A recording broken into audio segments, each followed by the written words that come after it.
আজকের এই গণসমাবেশে এখন প্রধান অতিথির গুরুত্বপূর্ণ ভাষণ প্রদান করছেন ইসলামী আন্দোলন বাংলাদেশের সংগ্রামী সিনিয়র নায়েব আমির, এদেশের ইসলামী রাজনীতির অন্যতম আইডল, স্বৈরাচার বিরোধী আন্দোলনের অন্যতম সফল রূপকার, সংগ্রামী জননেতা আল্লামা মুফতি সৈয়দ মোহাম্মদ ফয়জুল করিম শাইখে চরমনাই হাফিজাহুল্লাহ।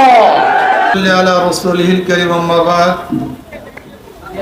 فأعوذ بالله من الشيطان الرجيم بسم الله الرحمن الرحيم وتلك الأيام نداولها بين الناس صدق الله العلي العظيم সবাই বলি সাল্লাল্লাহু আলাইহি ওয়াসাল্লাম। ইসলামী আন্দোলন বাংলাদেশ শ্যামপুর থানা শাখা কর্তৃক আয়োজিত আজকে গণসমাবেশের সম্মানিত সভাপতি, সামনে উপবিষ্ট ইসলাম প্রিয় দেশপ্রেমিক ভাইয়ের আমার, আসলে জনগণ কি চায়? জনগণ মুক্তি চায়। জনগণ কি চায়? জনগণ শান্তি চায়।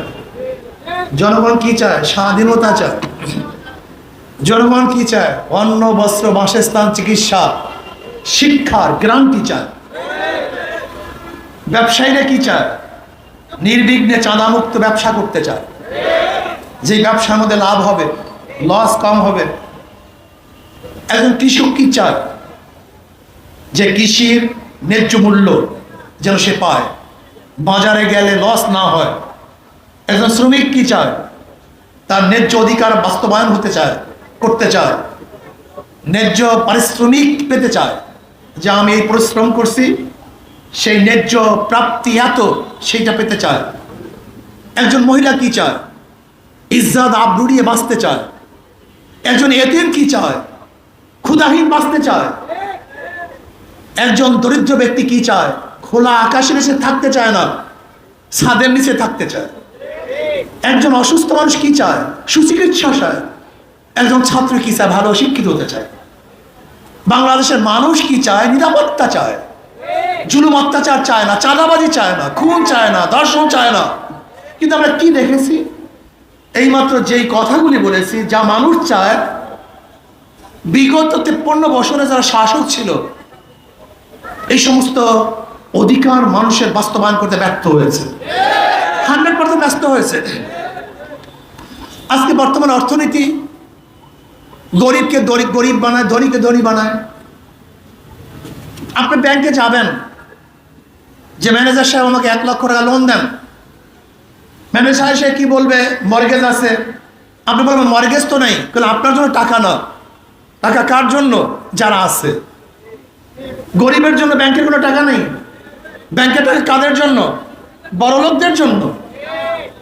দেখেন, বর্তমান পুঁজিবাদী অর্থনৈতিক ধনীকে ধনী বানায়, গরিবকে গরিব বানায়। যার আগের থেকে 1 লক্ষ টাকা ছিল, ব্যাংক থেকে 1 লক্ষ টাকা দিবে। যাকে দেওয়া হয়েছে লোন, তারই লোন মাপ, তারই ইন্টারেস্ট মাপ। একজন বড় লোক 4 বার ধনী হয়েছে। আগের থেকে 1 লক্ষ টাকার মালিক, ব্যাংক থেকে 1 লক্ষ টাকা দিয়েছে, তারই লোন মাপ 3 বার ধনী, তার সুদ মাপ 4 বার ধনী। আর গরিব 5টা লাথি খেয়েছে। আগের থেকে 1 লক্ষ টাকা ছিল না, 1 লাথি। ব্যাংক থেকে 1 লক্ষ টাকা দেয় নাই, 2 লাথি। তার লোন মাফ হয় নাই, 3 লাথি। তার ইন্টারেস্ট মাফ হয় নাই, 4 লাথি। আর যেই বড় লোককে টাকা মাফ করা হয়েছে, এই টাকাগুলো যদি বাংলাদেশ ব্যাংকে থাকতো, বাংলাদেশের নাগরিক হিসাবে সেই টাকার মালিকও সেই গরিব ছিল। কিন্তু বড় লোককে মাফ করার কারণে গরিবের পেটের মধ্যে আরেকটা লাথি। তাই গরিবকে লাথি দেওয়া হয় 5টা, আর ধনীকে ধনী বানানো হয় 4 বার। এই বর্তমান পুঁজিবাদী অর্থনীতির মাধ্যমে ধনী ধনী হবে, গরিব রসাতলে যাবে। যদি ইসলামী অর্থনীতি অ্যাপ্লাই করা হয়, তাহলে ধনী তো ভারসাম্য থাকবে, আর সমস্ত গরিবরা দরিদ্র সীমার উপরে চলে যাবে। বিশ্বাস হয় না? ইসলামী অর্থনীতি, যত অর্থনীতি সব গরিবদের জন্য। জাকাত কাদের জন্য? গরিবদের জন্য। ওসর গরিবদের জন্য। মানত গরিবদের জন্য। ফাতরা গরিবদের জন্য। সমস্ত ইসলামী অর্থনীতি যা কিছু আছে সব কাদের জন্য?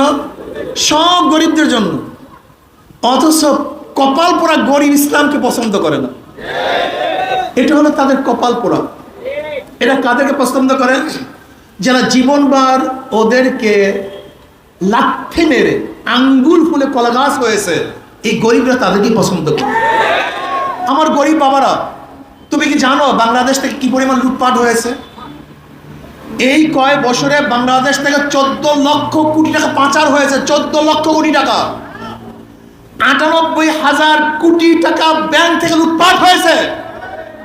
বর্তমান বাংলাদেশের গভর্নর বলতেছেন ব্যাংকের এই চুরি এবং ডাকাতি গোটা দুনিয়ার কেউ দেখে নাই, এত লুটপাট হয়েছে। মেগা প্রকল্পের মাধ্যমে মেগা চুরি হয়েছে।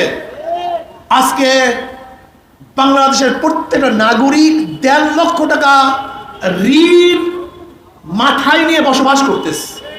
আজকে যে সন্তান জন্মগ্রহণ করবে তার মাথার মধ্যে 1.5 লক্ষ টাকা ঋণ। এই টাকাগুলো কোথায় গেল? কারা আত্মসাৎ করেছে? কানাডায় বেগমপাড়ায় কারা বাড়ি বানিয়েছে? এদেশ থেকে টাকা কারা পাচার করেছে? এরা এদেশের বন্ধু না, এদেশের দুশ্মন, এদেশের শত্রু। আমি বিশ্বাস করতে পারি না জনগণ 71 থেকে 2024 পর্যন্ত যারা ক্ষমতায় ছিল তাদের চরিত্র সম্পর্কে আমরা সবাই জানি, সবাই তাদেরকে দেখেছি। মাদার গাছ লাগিয়ে আমের আশা করা যায় না, চোরের মাধ্যমে চুরি বন্ধ করা যায় না, ডাকাতের মাধ্যমে ডাকাতি বন্ধ করা যায় না, ধর্ষকদের মাধ্যমে ধর্ষণ বন্ধ করা যায় না, নীতিহীন দুর্নীতিবাজের মাধ্যমে বাংলাদেশের দুর্নীতিও বন্ধ করা যায় না। আজকে শেখ হাসিনা চলে গেছেন, কিন্তু শেখ হাসিনার লোকজন একজনও কিন্তু বাংলাদেশ থেকে যায় নাই। সবাই ঘাপটি মেরে বসা আছে। প্রত্যেকটা জায়গায় দুর্নীতি আর দুর্নীতি, দুর্নীতি আর দুর্নীতি, চুরি আর চুরি, ডাকাতি আর ডাকাতি। আমরা বাংলাদেশের চুরি দেখতে চাই না। আমরা চাই শ্রমিকদের অধিকার, জেলেদের অধিকার, তাঁতিদের অধিকার, মজদুরদের অধিকার, ঋষির অধিকার, কামারের অধিকার, পুরুষের অধিকার, মহিলাদের অধিকার বাস্তবায়ন করতে চাই। আমরা চাই মুসলমানদের অধিকার, আমরা চাই হিন্দুর অধিকার, খ্রিস্টানদের অধিকার, বৌদ্ধদের অধিকার। আমরা চাই বাংলাদেশের প্রত্যেকটা নাগরিক সাম্য, মানবিক মর্যাদা, সামাজিক ন্যায় বিচার নিয়ে বসবাস করবে। আমরা চাই ভোটের অধিকার। প্রত্যেকটা মানুষ তার ইচ্ছা অনুযায়ী ইসলাম প্রিয় দেশপ্রেমিক ব্যক্তিদেরকে ভোট প্রদান করবে। এর জন্য দরকার জনগণের ঐক্য। জনগণের ঐক্য ব্যতীত কোনোদিন সম্ভব নয়। আজকের থেকে জনগণ ঐক্য হন।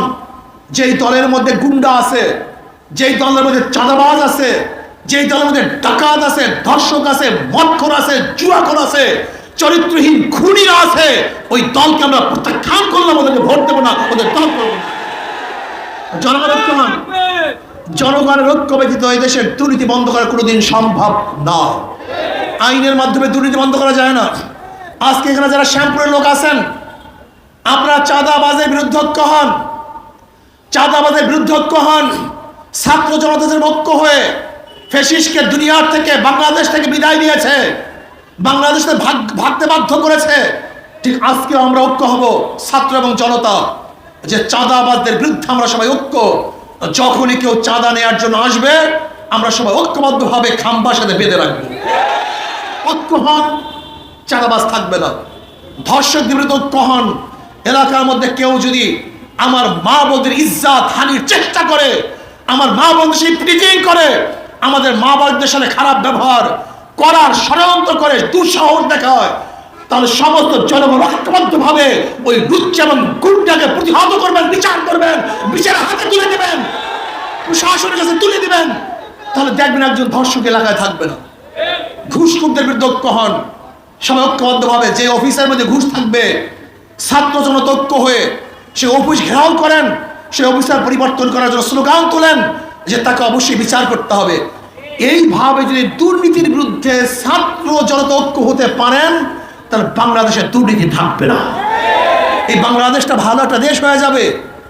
এর জন্য প্রয়োজন শুধু নেতা নয়, নীতির পরিবর্তন চাই।